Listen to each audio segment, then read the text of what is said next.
Isang pinagpalang araw po sa inyo mga kapatid. Misampa, welcome sa aking YouTube channel. Tayo po ay naparito ngayon para talakayin po natin at iba't ibang uri ng coins na kung saan na dapat na i-hunt po natin. Salamin po natin ang mga uri ng mga coins na bibihirang nating makita at mayroong halaga.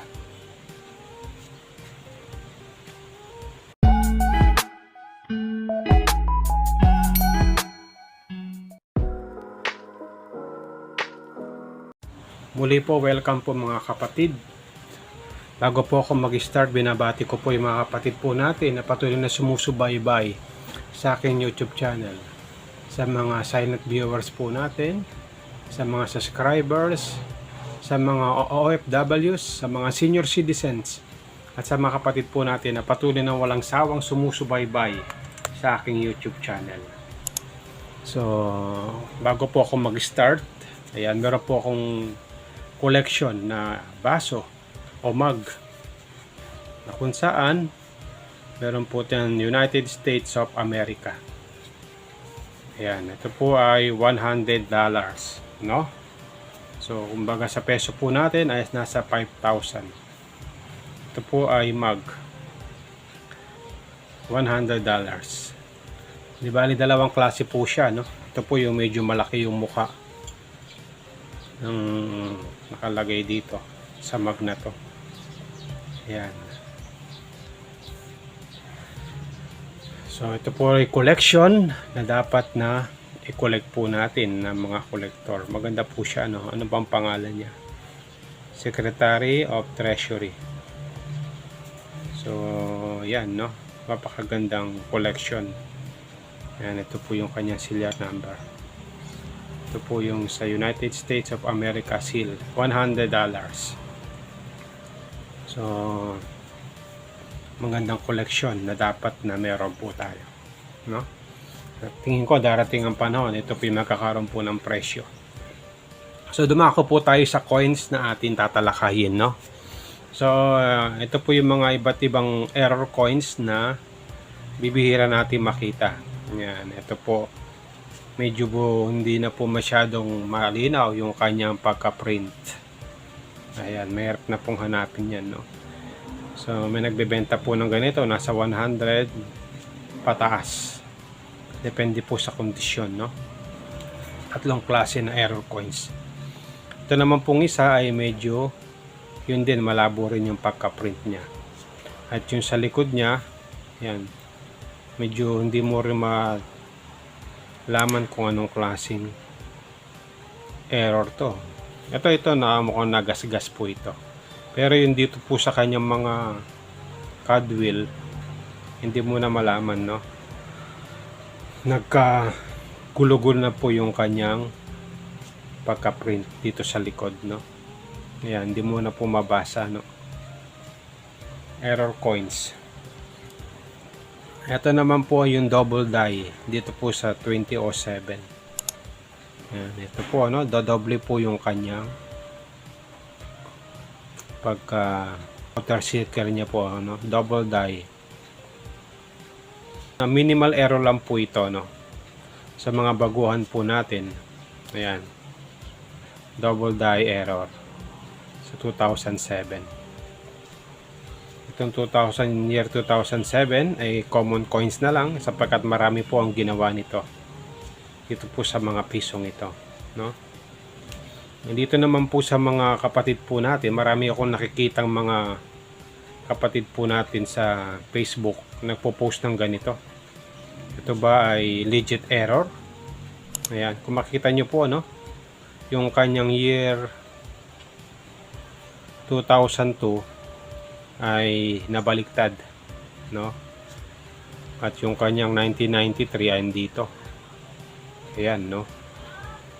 Maraming ito po ay napihit. Kaya po nagkaganito. Ayan.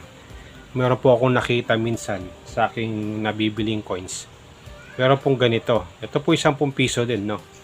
Ayan, year 2000. Ayan. Natatanggal po yung ano niya, yung sa gitna niya. Ayan. Kaya po nagkaganyan, no? dahil natanggal po yung yung pinaka parang tanso sa loob, kaya ganito po ang nangyari, no? Ayan. Sa mga baguhan po natin, natatanggal po talaga yan. Ito po yung 1993 niya, at ang kanyang likod ay year 2000. Pagka ganyan magkatapat po ang year 1993 at saka year 2000, pag inikot mo yan, hindi po yan RDE, hindi yan rotated, common lang po yan, no? Bagamat itong year 2000 ay semi hard to find, hindi ko alam kung nasa na yung nasa gitna nito, no? Kaya kita nyo, no, magkaparehas po sila.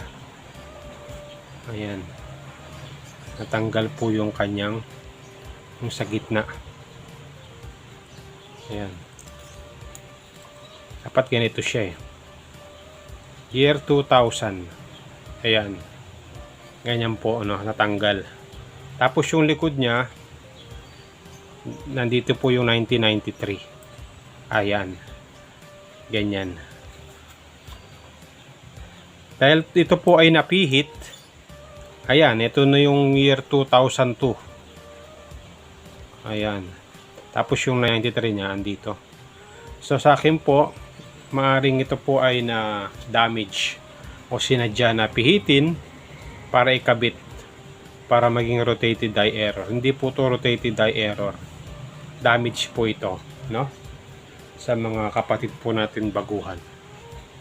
Hindi ko na alam kung nasa na yung sa gitna nito So tinabi ko lang para at least malaman po natin na itong mga ganitong coins ay common lang o na damage, no?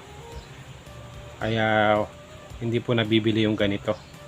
Questionable po yung pagiging rotated die error nito, no? Meron po akong mga coins na dapat na alamin po natin na may taas na halaga. Yung ganito po, no? Ayan, yung tawag po dyan is off center. Ayan. At ang sa likod niya ay ganyan. Talagang off center po yan. Ito po ay may mataas na value. Nasa 1,500 pataas. Depende po sa kondisyon, no? Kaya kung meron po kayong ganito, malapit kayo dito sa San Fernando, Pampanga, pwede tayong mag-meet up para makilatis po natin yung ganitong coins na off center na may mataas na halaga. 5 piso NGC off center, no? Meron pa pong isa na ito naman ay yung mga lumang barya sa kay Dr. Jose Rizal. Ayan, off center din po yan. Ayan po yung mga may mataas na value. Kung makita nyo po, no, kay Dr. Jose Rizal.